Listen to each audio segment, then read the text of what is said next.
Oke, oke. Selamat siang ya teman-teman. Selamat siang. Iya, Ya, sebentar ya. Ya, senang karena saya bisa berjumpa dengan teman-teman ya, meskipun untuk saat ini kita hanya bisa ketemu di Zoom gitu. Sebelum kita menemukan firman Tuhan, izinkan saya untuk memperkenalkan diri dulu ya. Nama saya Tabita Davina Utomo, biasanya dipanggil Tabita. Sebenarnya saya udah pernah melipir gitu ya ke YGKK Raja Iya. Wali gitu bulan lalu. Ya karena waktu itu ada ini yang pelayanan gitu, terus saya diseret untuk ikut gitu ya.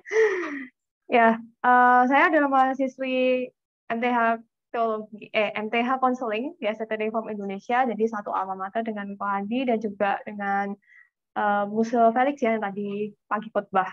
Iya. Dan saat ini saya juga sedang nyusun tugas akhir gitu.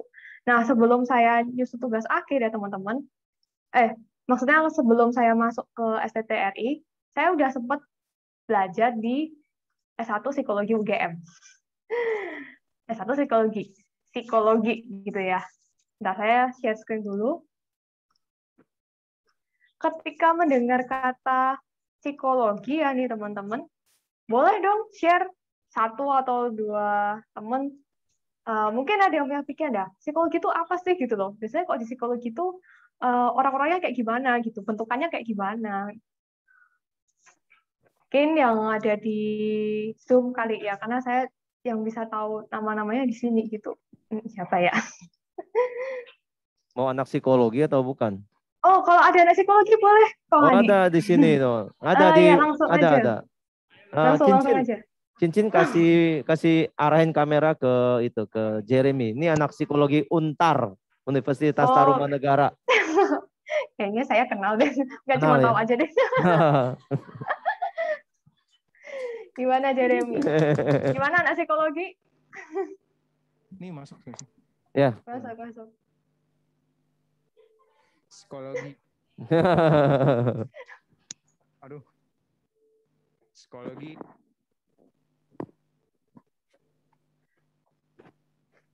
Kencang dikit Jeremy, kencang dikit. Mic-nya Jeremy dong, kencengin.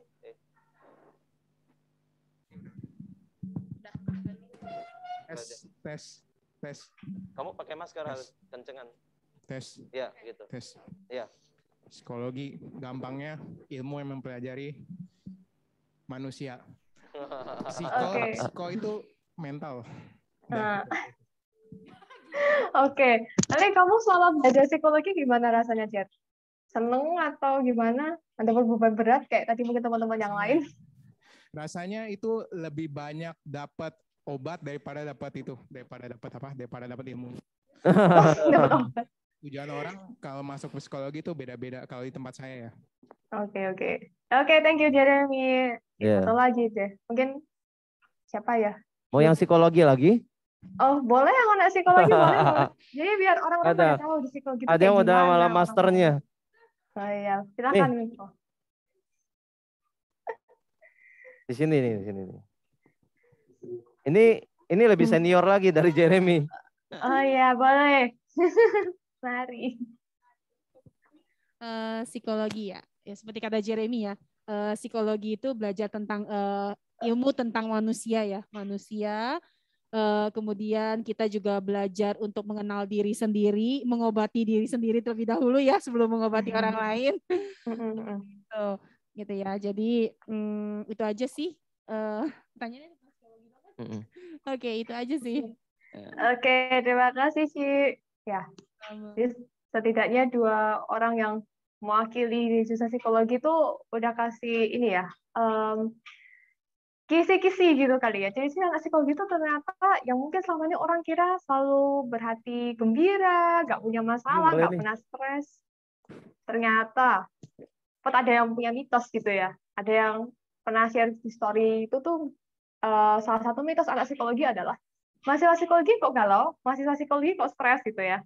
Padahal sebenarnya nggak harus jadi anak psikologi aja, kita bisa loh mengalami stres, kita bisa galau, tadi mungkin seperti yang dibilang sama Piandi tadi ya, yang hatinya capek gitu ya. Dan kalau kita mau tanya gitu ya, misalkan kalau anak-anak, kalau di tempat saya kan ada anak konseling, terus juga ada anak teologi, yang mungkin sama nih orang kira tuh nggak punya beban berat gitu ya. Ternyata ya kami juga punya beban yang berat, sama seperti teman-teman yang lain yang masih sekolah, yang masih kuliah, yang udah kerja, dengan pergumulannya masing-masing gitu. Dan semua masalah yang kita alami itu secara nggak langsung gitu ya, itu kalau kita nggak segera cari cara untuk deal dengan itu, kita bisa jadi kayak yang tema kita hari ini gitu ya, kita bisa mentally exhausted, literally capek.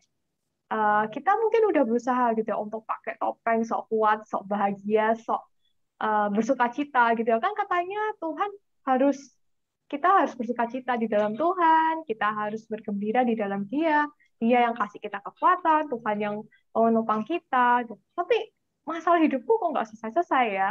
Tugasku kok ya masih tetap banyak gitu. Ya emang bukan Tuhan yang akan ngerjain tugas ya gitu ya. Kita tetap harus kerjain tugas gitu. Tapi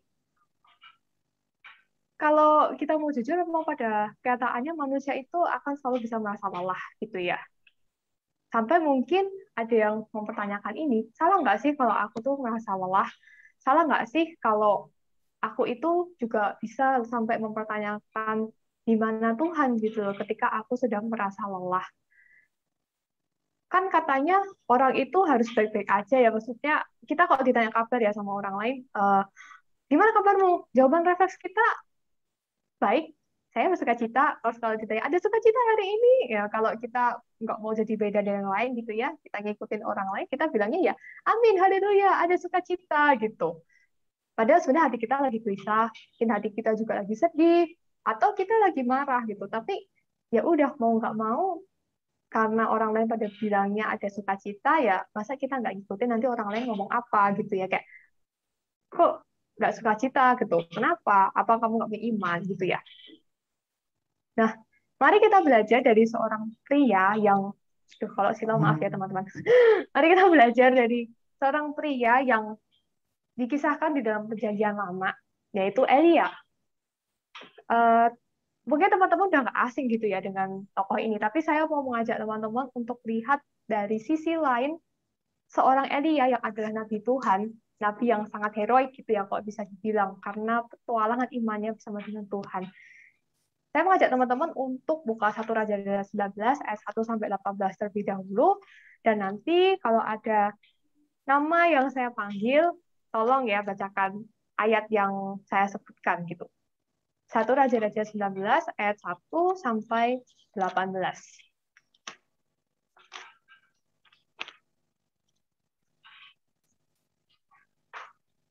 Oke, mungkin teman-teman di sini udah nggak asing gitu ya dengan sosok Elia, yang dia juga dikenal sebagai nabi yang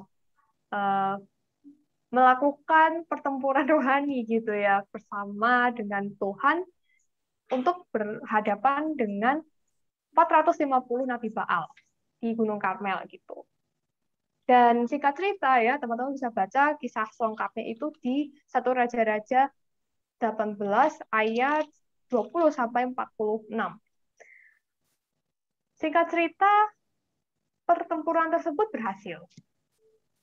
Tapi masalahnya adalah nyawa Elia justru terancam karena sang ratu, ya kalau kita baca di 1 Raja-Raja 19 ayat 1 sampai 2, itu ingin membunuh Elia gitu. Ya, dengan alasan ya kok kamu mau mempermalukan para nabi gitu loh, para nabi Baal gitu kan. Dan secara langsung itu juga menyerang dia sebagai ratu berkuasa gitu ya. Dan ini aneh gitu ya, padahal kan yang ketemu sama Elia waktu itu adalah Ahab dan bukan Isabel. Tapi kenapa kok Isabel yang adalah sang ratu itu masih berkuasa gitu ya? Ya, padahal kita sama-sama tahu ya, waktu itu kerajaan Israel lagi ada di kondisi yang secara agama, secara moral itu benar-benar bobrok banget gitu ya. Kalau boleh dibilang tuh ya hina banget gitu. Kayak mereka udah nggak menyembah Tuhan Allah yang adalah pribadi yang disembah oleh Allah, disembah oleh Abraham, Ishak dan Yakub gitu, bapak leluhur mereka. Terus juga Ahab yang udah menyaksikan pertempuran rohani itu nggak bertobat. Tambah lagi bangsa Israel juga nggak bertobat gitu. Mereka cuma kayak wow amazing gitu ya, ada api turun dari surga bakar itu korban bakarannya Elia. terus udah selesai gitu. Nggak ada pertobatan, nggak ada tanda-tanda mereka mau berbalik menyembah Tuhan lagi dengan hati yang tulus gitu. Nah, sekarang coba gitu ya, kita tempatkan diri kita di situasi Elia gitu ya. Mungkin saat ini ada teman-teman yang ngerasa udah berjuang melayani dengan baik. Tadi juga Musa Felix bilang kan kita harus bersuka cita gitu ya dalam pelayanan. Karena ya cuma Tuhan yang karena kita sudah diselamatkan oleh Tuhan, jadi ya kita harus melayani dengan sukacita gitu. Dengan hati yang bersyukur karena Tuhan sudah mengasihi kita dan Dia melayakkan kita gitu loh untuk berhasil dengannya. Tapi perjalanan di dalam pelayanan itu atau perjalanan dalam studi, pekerjaan kita, ketika kita berrelasi dengan orang lain, itu seringkali bikin kita capek. Capek ketemu orang-orang yang justru melukai hati kita, capek karena tugas-tugasnya kok tambah berat ya, tadi seperti yang di-sharekan beberapa orang, capek karena apa yang kita usahakan itu nggak berjalan sebaik yang kita harapkan. Mungkin pergumulan kita ini nggak sebanding ya, bukan mungkin lagi sih ya, pergumulan kita ini nggak sebanding gitu dengan apa yang Elia hadapi saat itu. Karena Elia merasa dia kesepian dalam melayani Tuhan. Dia merasa nggak ada satupun orang yang tinggal di Israel waktu itu yang masih menyembah Tuhan. Tambah lagi dia sekarang diancam akan dibunuh oleh Isabel. Jadi dia memutuskan untuk lari dari Israel Utara. Mungkin petanya semoga kelihatan teman-teman. Dari daerah Israel Utara ini, dari Gunung Karmel ini, dia lari menuju ke Beersheba awalnya. Beersheba ini udah masuk ke daerah Israel Selatan atau kerajaan Yehuda. Jadi sebenarnya Elia tuh udah cukup aman gitu ya dari kejaran Isabel waktu itu. Tapi setelah itu dia meninggalkan hambanya di sini di Beersheba, lalu kemudian dia lari lagi. Maksudnya dia jalan lagi gitu ya, menuju ke Gunung Sinai yang jaraknya itu kira-kira 320 km dari Beersheba. Jauh, iya. Apalagi Elia jalan kaki gitu loh. Sama 40 hari, 40 malam. Tapi waktu itu di sebuah tempat yang ada pohon ararnya, ya, kita bisa baca di ayat 4 nanti, Elia beristirahat dan di dalam keputusasaannya itu dia berkata seperti ini. Saya minta tolong satu teman ya, mungkin bisa minta tolong siapa ya? Nicholas Agustin tadi, kalau available boleh tolong bacakan ayat ini. Cukuplah itu sekarang ya Tuhan, ambillah nyawaku sebab aku ini tidak lebih dari nenek moyangku.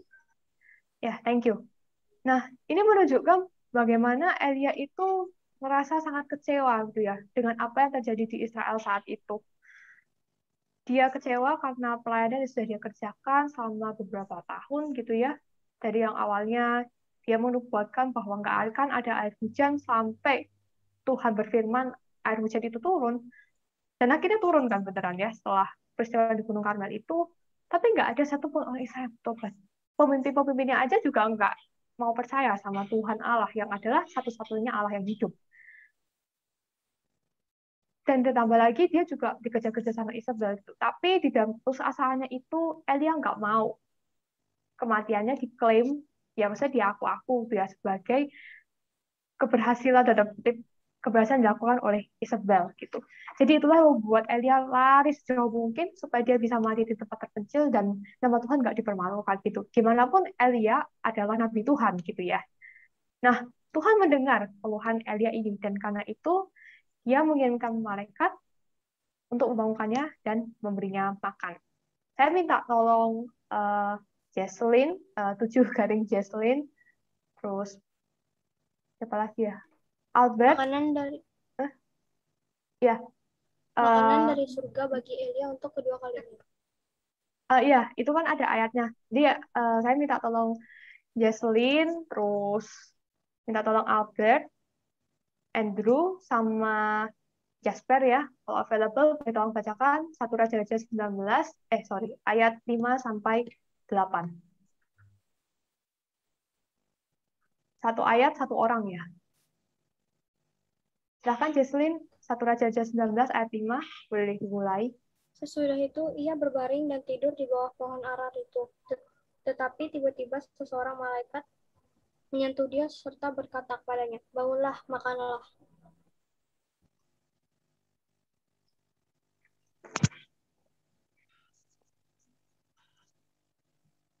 Atau kalau boleh Justin sekalian bacain semua ya sampai ayat 8. Thank you. Ketika ia melihat sekitarnya, maka pada sebelah kepalanya ada roti bakar dan sebuah kendi berisi air. Lalu ia makan dan minum, kemudian berbaring pula. Tetapi malaikat Tuhan datang untuk kedua kalinya dan menyentuh dia serta berkata, "Bangunlah, makanlah, sebab kalau tidak, perjalananmu nanti terlalu jauh bagimu." Maka bangunlah dia, lalu makan dan minum, dan oleh kekuatan makanan itu, ia berjalan 40 hari 40 malam lamanya, sampai ke gunung Allah, yakni Gunung Horeb. Makasih Jesslyn. Iya, jadi bayangin teman-teman ya, ketika kita jalan seharian aja tuh udah capek banget pasti ya. Apalagi kalau kita nggak ada makan sama sekali gitu. Dan bayangin juga dengan Elia ya, dia dalam keputusasaannya, dia bahkan udah mikir dia mau mati aja gitu. Dengan segala beban yang dia pikul saat itu, Tuhan justru memberikan pada Elia kekuatan melalui kehadiran seorang malaikat dan juga makanan dan minuman yang diberikan gitu. Dan kenapa disebut 2 kali? Karena sebenarnya kejadian yang mirip ini itu juga terjadi ketika Elia ada di tepi sungai Kerit ya. Kalau teman-teman masih ingat, waktu itu kan Elia juga lagi berusaha untuk cari, bukan berusaha cari air, dia pokoknya pergi gitu ya dari Israel. Terus kemudian Tuhan bilang akan ada burung gagak yang memberikan dia makan, gitu. Dan dari kekuatan makanan inilah Elia bisa berjalan 40 hari 40 malam gitu ya, non-stop, kayak wow, amazing. Dan dia tuh jalan kaki gitu ya, bukan naik kuda, bukan naik mobil gitu. Sampai akhirnya dia berjumpa dengan Allah di Gunung Horeb. Saya minta tolong teman-teman yang ada di gereja ya untuk bacakan ayat ini secara berurutan. Boleh tolong Pak Andi? Oke, di sini ada. Di sana masuklah ia ke dalam sebuah goa dan bermalam di situ. Maka firman Tuhan datang kepadanya demikian. Apakah kerjamu di sini, hai Elia?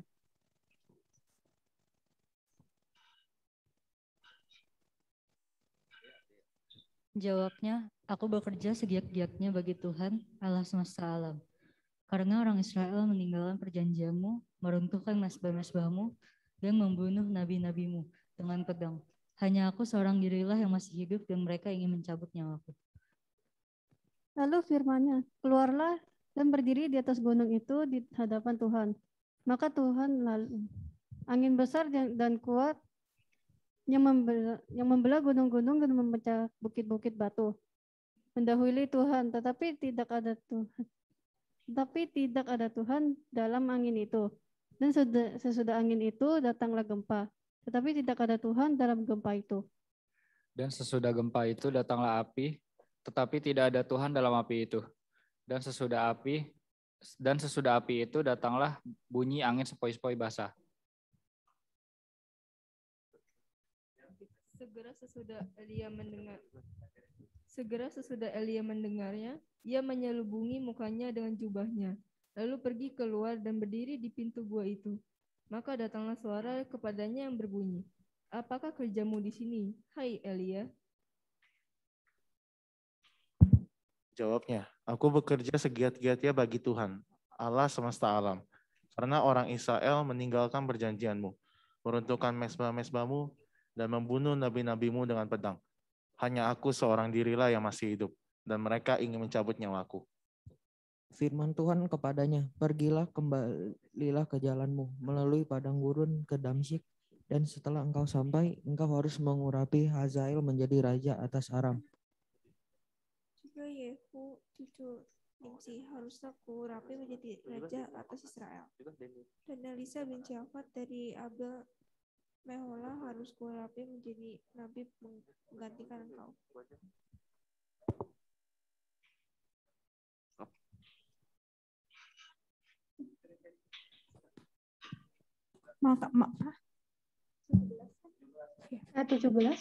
Maka siapa yang terluput dari pedang Hazael akan dibunuh oleh Yehu, dan siapa yang terluput dari pedang Yehu akan dibunuh oleh Elisa. Tetapi aku akan meninggalkan 7.000 orang di Israel, yakni semua orang yang tidak sujud menyembah Baal dan yang mulutnya tidak mencium dia. Terima kasih teman-teman. Ya, kalau membaca dialog antara Tuhan dengan Elia barusan, mungkin kita sempat gitu ya mikir, alay banget ya Elia ini, lebay banget, terlalu hiperbola. katanya nabi, tapi kok dia mau mati aja gitu. Ya jujur aja saya pernah mikir kayak gitu. Tapi kalau mengingat pengalaman pribadi, ternyata saya juga pernah loh beberapa kali mengalami mental breakdown seperti itu gitu. Ada beberapa momen saya tuh pengen mati aja gitu ya. Karena merasa beban hidupnya tuh udah terlalu berat. Padahal ya sebenarnya kalau dipikir-pikir kayaknya ya nggak berat-berat banget ya kalau dibanding dengan beban-beban yang dipikul sama orang lain ya. Misalkan kayak Elia ini. Tapi uniknya Tuhan tidak menegur Elia yang sedang dalam kondisi yang sangat lelah itu gitu. Dia justru menguatkan Elia melalui makanan, istirahat, dan menyapa Elia secara pribadi di Gunung Horeb. Tadi ada pertanyaan ya dari Tuhan kepada Elia, apakah kerjamu di sini, hai Elia? Itu sedang menyapa sang nabi yang sedang frustrasi. Dan jawaban Elia itu juga menunjukkan ya bahwa dia benar-benar merasa lelah atas pelayanan yang dikerjakan, tapi nggak ada hasil yang sesuai dengan yang diharapkan gitu ya. Gimana pun Elia manusia ya teman-teman ya. Manusia yang punya ekspektasi, punya impian gitu bahwa suatu hari nanti Israel ini bisa bertobat gitu, kembali kepada Tuhan seperti dulu.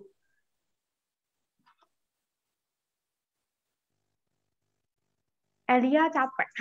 Elia merasa lelah karena dia merasa sendirian dalam mengerjakan pelayanan ini. Dan mungkin saat ini teman-teman juga sedang mengalami pergumulan yang serupa gitu ya. Mungkin ada yang lagi belajar tapi di rumah tuh ada masalah terus gitu. Kayak orang tua berantem, bikin kita nggak bisa fokus belajar. Terus juga bagi teman-teman yang udah kuliah, mungkin ada yang bikin tentang skripsi atau tesis. Dan rasanya tuh susah banget untuk nulisin tugas akhir itu gitu, karena sering kena mental gitu ya sama dosen, ditolak judul ini, bikin judul baru ditolak lagi. Ada juga mungkin teman-teman yang kerja dan khawatir gitu. Gimana ya dengan kerjaan yang sekarang gitu? Apakah aku masih akan bisa survive di kerjaan ini? Gimana kalau nanti aku amit-amitnya gitu ya kena PHK? Nanti gimana aku mau kasih, maksudnya bisa mencukupkan kebutuhanku gitu. Terlalu banyak hal yang kita pikirkan ya teman-teman. Tapi pertanyaannya, di dalam ketidakbaik-baikan saja yang kita alami itu, kita tahu nggak sih apa yang sedang terjadi di dalam diri kita masing-masing? Kadang-kadang kita udah terhanyut gitu ya dalam masalah yang kita alami. Sampai kita pengen nyalahin siapa aja gitu, bisa kita salahin.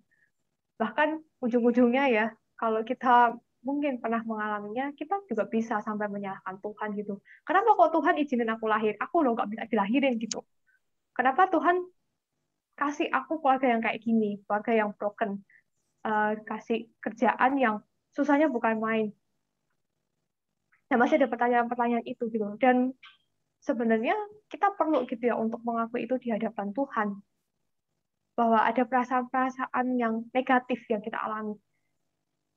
Dan seperti itu juga yang Elia lakukan. Sampai akhirnya Elia menguatkannya dan sampai akhirnya Tuhan menguatkan Elia dan Tuhan juga menyatakan gitu bahwa secara tersirat gitu ya, Tuhan menghendaki Elia untuk tetap melanjutkan pelayanannya. Dan itulah yang Elia lakukan gitu ya. Nanti di belakang-belakang teman-teman bisa baca gitu ya, bahwa Elia melanjutkan pelayanannya bersama dengan Elisa yang akan meneruskan pelayanan kenabian itu di Israel. Dan nggak cuma itu, Tuhan juga menguatkan Elia dengan berkata, masih ada 7.000 orang loh di Israel yang menyembah aku, yang nggak menyembah Baal. Kamu nggak sendirian.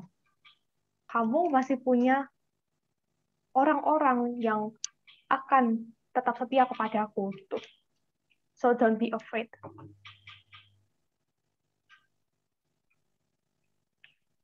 Nah, sekarang apa yang harus kita lakukan? Teman-teman ada kalanya gitu ya, kita pengen buat memaksakan diri, buat bertahan kuat dengan tanda kutip. Ya meskipun sebenarnya kita udah merasa sangat lelah.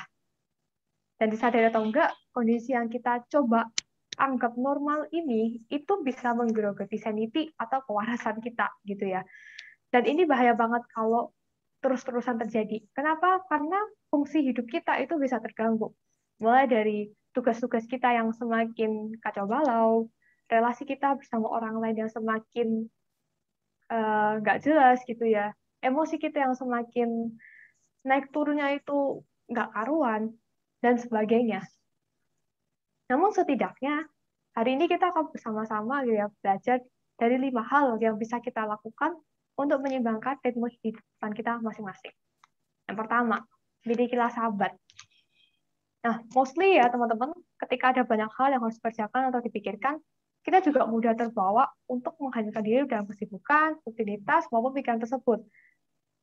Apalagi kalau misalkan kita terjun di dalam pelayanan gitu ya, entah sebagai pengurus, sebagai pemusik, singer, mungkin juga ada pelayanan di luar yang kita lakukan gitu ya, entah pelayanan misi atau pelayanan di marketplace dan sebagainya. Sampai kita tuh lupa untuk istirahat. Atau malah bisa merasa bersalah karena dengan kita istirahat itu walaupun cuma sebentar, kita ngerasa nggak produktif atau nggak menghasilkan sesuatu gitu loh. Jadi kayak kita membiarkan waktu tuh berlalu gitu aja. Tapi ingatkah teman-teman pada apa yang Allah lakukan setelah menciptakan langit dan bumi serta segala isinya? Ya, dia beristirahat ya pada hari yang ke-7. Dan inilah yang juga ditekankan oleh Allah sendiri melalui hukum Taurat keempat yang diberikannya kepada Musa dan juga kepada bangsa Israel ya. Yang selengkapnya bisa teman-teman baca di Keluaran 20 ayat 8 sampai 11. Di situ kan dibilang ya di ayat 8-nya, ingatlah dan kuduskanlah hari Sabat. Kalau sang pencipta aja beristirahat, apalagi kita yang adalah ciptaannya. Mana ada gitu ya ciptaan yang lebih kuat daripada penciptanya sendiri. Mungkin ada kalanya kita bisa merasa bersalah ya dengan kita bersabat sejenak karena itu tadi ya, kita merasa nggak membuahkan sesuatu, kayak membiarkan waktu berlalu gitu aja. Padahal sebenarnya kalau kita mau mengistirahatkan diri, ya dengan bersahabat bersama dengan Tuhan, maupun bersama dengan orang-orang yang di sekitar kita, entah dengan keluarga, teman-teman kita, pasangan kita, pikiran dan raga kita tuh bisa dipulihkan gitu, sehingga kita bisa melanjutkan aktivitas kita dengan lebih jernih, dengan lebih semangat lagi gitu, karena kita udah istirahat. Ibarat HP atau laptop itu kan butuh dicas ya. Nah, manusia juga gitu, kita juga butuh dicas supaya tenaga kita bisa dipulihkan. Dan dari sahabat yang kita lakukan itu, Allah bisa berbicara. Bahkan mungkin kita bisa mendengar suaranya, meskipun nggak yang audible gitu ya, kayak, kamu gitu ya, aku mau ngomong. Ya nggak kayak gitu juga gitu ya. Tapi dari sahabat yang kita lakukan itu bisa jadi ada hal-hal yang Allah singkapkan kepada kita. Yang mungkin kalau kita sibuk, kita nggak akan pernah bisa mikirin itu dengan fokus. So, have a rest, guys. Tapi sahabat itu nggak cuma di hari Minggu gitu ya, nggak harus di hari Minggu juga. Apalagi kalau kita di pelayanan, terus tiba-tiba ada meeting ini, meeting itu, latihan ini, latihan itu. Tapi seenggaknya, ayo kita sama-sama coba luangkan 1 hari. Kalaupun nggak bisa 1 hari ya, beberapa jam, mungkin setengah hari itu untuk kita bisa bersahabat. Mungkin ini jadi tantangan tersendiri ya bagi teman-teman, dan mungkin bagi saya gitu yang udah terbiasa untuk bekerja dan belajar sama 7 hari dalam seminggu. Tapi ayo kita sama-sama belajar merehatkan diri untuk menikmati apa yang sudah Tuhan hadirkan bagi kita dan mensyukurinya. Toh Elia juga kayak gitu ya. Dia kan juga istirahat dan dia juga makan dan minum. Jadi makan dan minum itu penting ya teman-teman. Jangan lupa tidur itu juga penting. Karena kita ini bukan robot. Kita ini manusia gitu ya. Dan Tuhan ciptakan juga untuk bisa beristirahat. Loh, tapi gimana kalau misalkan libur nih ya? Libur tiba-tiba disuruh ada kerjaan ini dan itu. Mungkin ada teman-teman yang jadi pengurus di organisasi tertentu atau di kerjaan gitu, tiba-tiba atasan kita atau supervisor kita itu suruh kita untuk kerja gitu. Jadi liburan kita tuh nggak bisa kita nikmati. Nah, itulah kenapa ketika kita bersahabat itu kita nggak cuma yang nyantai aja, tapi kita perlu untuk mensyukuri hal-hal sederhana dan menikmatinya gitu dengan mindful ya, maksudnya dengan kesadaran penuh gitu. Kita ada di situ, kita be here and now dalam situasi kita lagi beristirahat gitu ya. Jadi 1 hari Minggu ya teman-teman, waktu masih PDKT itu karena saya sama Kok Kenny nggak bisa pergi keluar, ya udah kami cuma muter-muter di kampus doang gitu ya. Terus suatu hari itu kami lagi cuma duduk berdua gitu ya, saya duduk berdua ngadep ke arah taman, terus teman yang ada di kampus gitu ya. Dan waktu itu kami bisa merasakan ada angin yang bertiup sepoi-sepoi, ya kadang-kadang juga kenceng gitu ya pagi kalau pas lagi mendung. Dan juga di belakang kami itu ada alunan piano yang dimainkan oleh teman kami gitu ya, karena dia lagi latihan gitu. Terus waktu itu Kok Kenny bilang gini, ternyata hal-hal yang sederhana gini tuh bisa jadi sesuatu yang mewah ya kalau kita tuh beneran menikmatinya tuh. Ya just nikmat lah ya, apalagi kalau sama orang terkasih gitu kan ya. Nah, yang dibilang sama Kok Kenny itu tuh mirip banget sama apa yang dituliskan Marvin Williams. Ketika merasa dalam kebosanan atau ya kalau boleh diganti itu kejenuhan dan rasa lelah, kita bisa mulai merayakan hal-hal sederhana di sekitar kita sambil mengingat Sang Pencipta, Allah yang memberi makna bagi semua yang biasa dan sederhana tersebut. Seraya mengingat dan menyembah Dia, kita akan menemukan keajaiban dalam hal-hal biasa, rasa syukur terhadap hal-hal sederhana, dan sukacita dalam berbagai hal yang sepertinya tidak berarti dalam hidup kita. Ya, kita ambil contoh aja napas gitu ya. Mungkin kita udah nganggap napas itu adalah sesuatu yang normal untuk kita lakukan sebagai manusia. Kita juga makhluk hidup gitu. Tapi begitu kita sesak napas, atau mungkin ada di antara teman-teman yang juga pernah kena COVID-19, rasanya tuh bernapas jadi sesuatu yang mewah gitu ya, karena kita sampai bisa butuh inhaler atau butuh tabung oksigen, dan jadi kesannya tuh bernapas dengan cara biasa tuh menjadi sesuatu yang mahal banget gitu untuk kita dapatkan. Belum lagi kalau kita udah terbiasa sibuk gitu ya kesana kesini, dan itu bikin kita nggak bisa menikmati hal sederhana kayak bernapas. Jadi ayo kita sama-sama belajar untuk mengingat bahwa setiap hal yang Tuhan berikan itu bisa menjadi caranya untuk menunjukkan kasih dan pemeliharaannya kepada kita. Dan dari situ kita bisa berkata, kenapa aku harus takut akan masa depan kalau ada Allah yang beserta denganku, ada Allah yang memelihara aku. Dan kita bisa menghayati perkataan itu dalam iman kita. Oh sorry ya, tadi nggak kelanjut ini. Maaf. Terus yang ketiga, let's support each other gitu ya. Ya seperti yang dialami Elia, rasanya beban hidup akan menjadi makin berat ketika kita merasa yang berjuang seorang diri. Mungkin kita pernah ya nyoba buat jadi rapuh di hadapan orang lain, tapi ternyata respons yang mereka kasih itu nggak sesuai dengan yang kita butuhkan. Mungkin kita bilang, aku capek banget, capek hati, capek fisik, capek pikiran. Terus tiba-tiba orang lain bilang, mending kamu gitu. Aku di rumah masalahnya begini, A, B, C, sampai Z gitu ya disebut.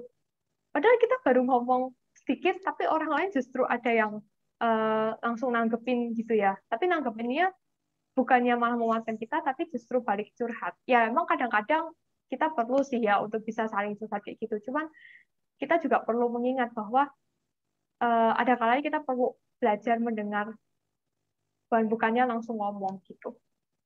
Lebih cepat dalam mendengar, tapi bukan untuk berkata-kata gitu. Dan kita juga perlu ingat ya teman-teman sama dua ayat ini ya, sengaja ya. Ada Amsal 17 ayat 17 dan Galatia 6 ayat 2. Di Amsal 17 ayat 17 kan dibilang ya, seorang sahabat menaruh kasih setiap waktu dan menjadi saudara dalam kesukaran. Dan di Galatia 6 ayat 2 dibilang, bertolong-tolongan menanggung bebanmu, demikianlah kamu memenuhi hukum Kristus. Di sebuah kelas, Bulani Pranata ya, dosen konseling dan juga psikologi itu pernah bilang gini, support system itu nggak bisa kok cuma satu orang aja. Bayangin gimana jadinya kalau satu-satunya support system itu pergi, entah karena meninggal atau karena akhirnya dia juga mengecewakan kita. Itu pasti bakal pusing banget ya, karena kan semua masalah kita sharingnya ke dia, terus dia kok tiba-tiba pergi gitu aja, kita bisa kelimpungan sendiri. Tapi kita juga harus menyadari dan perkataan bahwa nggak semua orang itu bisa langsung kita percayai gitu aja. Ya sebagai manusia kan kita juga perlu mengenal ya, membangun pengenalan dan membangun trust, dan membangun kepercayaan bersama dengan orang lain gitu. Sampai akhirnya kita bisa menilai mau seberapa besar kita menaruh kepercayaan itu pada seseorang. Ya jadi kalau ngomongin soal pengenalan, keterbukaan diri, kepercayaan, itu jangan cuma dikaitin sama soal pacaran gitu ya. Tapi juga perlu kita kaitkan dengan kesiapan dan kesanggupan kita untuk berani membuka diri kepada orang lain gitu, dan belajar untuk jadi orang bisa dipercaya dan berempati dengan kondisi orang lain yang membutuhkan teman bicara. Kiranya kita juga bisa menjadi seperti yang Ibu Lydia Siah katakan ini ya. Beliau adalah dosen teologi ibadah dan sejarah ibadah, tapi beliau juga ngajar paduan suara gitu. Dan di salah satu obrolan pribadi saya dengan beliau bilang gini sih, Jadilah komunitas yang saling memulihkan gitu ya. Dan seenggaknya ini bisa kita mulai dari diri kita sendiri itu. At least dengan satu teman kita atau dengan satu saudara kita. Dan pelan-pelan pemulihan itu bisa menyebar gitu. Tentunya juga kalau Tuhan yang menolong kita ya untuk jadi pribadi-pribadi yang memulihkan gitu karena ada Tuhan di dalamnya. Yang keempat, seek a professional help if needed gitu ya. Karena kadang-kadang hal-hal yang kita pendam sendirian sama ini itu nggak mudah untuk kita ceritakan pada orang yang kita kenal gitu. Dan ini beneran gitu ya. Ya saya kalau di rumah kalau punya masalah sama orang tua, saya juga nggak mungkin ngomong langsung belak-belakan sama saudara saya gitu ya. Meskipun ya kami bertiga tuh ya cukup dekat gitu ya. Bagi saya dengan adik saya yang cewek tuh adik sama saya. Nggak mungkin juga saya cerita langsung ke mama saya gitu ya. Ma, aku lagi ada masalah sama papa gini-gini. Jangan, nanti saya malah dibalik diceramahin gitu ya. Tapi kita perlu ya untuk belajar terbuka sama orang lain. Cuma kalau kita merasa nggak bisa terbuka dengan orang-orang terdekat kita bisa loh cari bantuan profesional gitu. Sekarang udah ada psikolog, ada konselor yang available. Dan jumlahnya juga rasanya jauh lebih banyak gitu ya. Kalau zaman dulu, isu tentang kesehatan mental masih dianggap tabu. Jadi bilang kalau kamu pergi ke psikolog, itu artinya kamu udah gila, kamu udah nggak waras gitu. Tapi sebenarnya justru dengan kita sadar ya kalau kita tuh butuh bantuan, itu akan lebih cepat menolong kita pulih gitu ya, meskipun itu prosesnya bertahap gitu. Karena dari konseling yang kita lakukan, entah itu dengan psikolog atau konselor, nggak mungkin kalau teman-teman rasa lebih nyaman cerita sama hamba Tuhan atau pembina di gereja, itu bisa bikin kita rilis perasaan-perasaan yang selama ini mengganjal di hati kita gitu. Bahkan kita juga bisa mengenal diri kita sendiri, karena di dalam konseling itu biasanya ada kesadaran-kesadaran baru yang diberikan gitu. Saya juga mengalami hal yang sama ya, karena sebagai anak konseling ya saya juga perlu untuk dapat konseling pribadi dulu gitu ya sebelum saya mengonseling orang lain ya. Tadi kayak dibilang sama istri aku Andi kan harus menolong orang lain dulu, harus ditolong dulu baru bisa menolong orang lain gitu.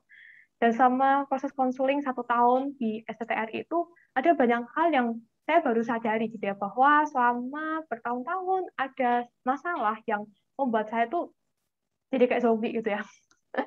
Sampai waktu ini tuh pernah bandingin tuh antara foto saya yang zaman dulu sama yang sekarang-sekarang ini gitu. Dia bilang kamu kayak zombie. Iya emang gitu. Aku juga udah nyadar gitu. Cuma baru kali ini gitu ya ada orang yang berani ngomong kayak gitu. Sampai kelihatan gitu ya dari appearance kita, dari senyum kita yang fake banget itu tuh bisa kelihatan gitu. Tapi saya bersyukur gitu ya karena dari konseling itulah saya mulai mengenal diri saya dengan lebih utuh pelan-pelan. Saya juga mulai tahu apa sih yang sebenarnya ingin Tuhan titipkan gitu kepada saya untuk saya bagikan kepada orang lain. Salah satunya mungkin dengan pengalaman pribadi saya ini gitu ya. Jadi jangan ragu untuk cari pertolongan profesional teman-teman kalau emang dibutuhkan. Dan yang terakhir, ini yang paling penting sih ya. Ayo kita sama-sama terbuka di hadapan Tuhan gitu. Meskipun ada kalanya kita ngerasa sulit untuk percaya sama orang lain, tapi masih ada Bapa di surga gitu ya yang selalu menerima kita dengan tangan terbuka, menerima doa-doa kita yang mungkin rasanya kita aja malu untuk mendoakan hal itu. Mungkin kita merasa bahasa doa kita tuh terlalu sederhana. Tapi seperti yang dibilang sama Paulus ya, ada Roh Kudus yang mengucapkan kata-kata yang tidak terucapkan dalam doa-doa kita. Dan kita juga bisa belajar mengakui perasaan kita, apapun itu, kepada Bapa di surga. Dan ini juga butuh iman ya teman-teman. Dan iman itu sendiri adalah anugerah Tuhan.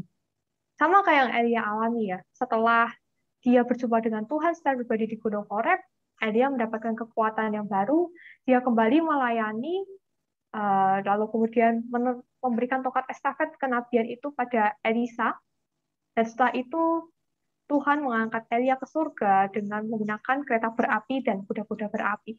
Dan itu bisa, kalau saya pribadi bilang, itu adalah bentuk apresiasi Tuhan gitu ya kepada Elia atas dedikasi pelayanannya gitu pada bangsa Israel. Yang sampai Elia naik ke surga pun bangsa Israel juga nggak yang bertobat gitu. Tapi Tuhan mengapresiasi apa yang Elia lakukan. Nah, Tuhan yang menolong Elia untuk bertahan setia hingga akhir adalah Tuhan yang sama dengan dia yang berjanji. akan selalu beserta dengan kita dan setiap musim kehidupan yang kita alami. Kayak tadi lagu yang kita nyanyikan ya teman-teman. Nah, ini pertanyaan diskusi kita untuk feedback outcome. Kejenuhan dalam hal apa yang saat ini sedang teman-teman alami? Dan setelah mendengarkan renungan pada hari ini, apa yang akan teman-teman lakukan? Itu, Ko Handi,